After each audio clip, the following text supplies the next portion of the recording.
Welcome to the Slop Farm. Enjoy the video.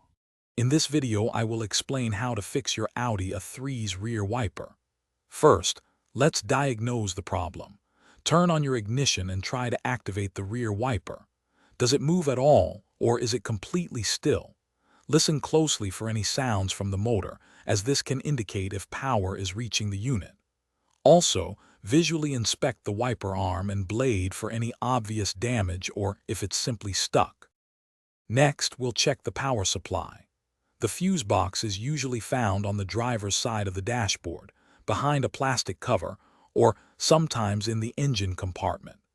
Consult your car's manual to find the exact location and identify the rear wiper fuse, which is commonly a 15-amp fuse. Remove it and check if it's blown. If the fuse is good, use a multimeter to test for 12 volts at the wiper motor's electrical connector. Now let's inspect the motor and wiring. Open your boot and carefully remove the interior trim panel to expose the wiper motor. You'll typically find 2 Torx 20 screws and several clips holding it in place. Disconnect the electrical plug and the washer fluid hose from the motor. Examine the motor for signs of water damage or rust, as this is a frequent cause of failure.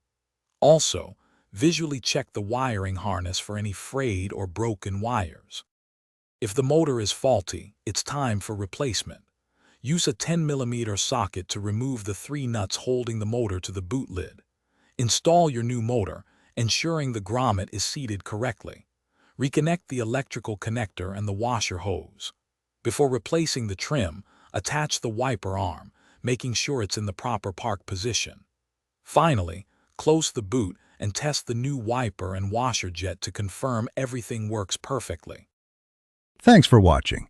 Consider subscribing if we helped you today.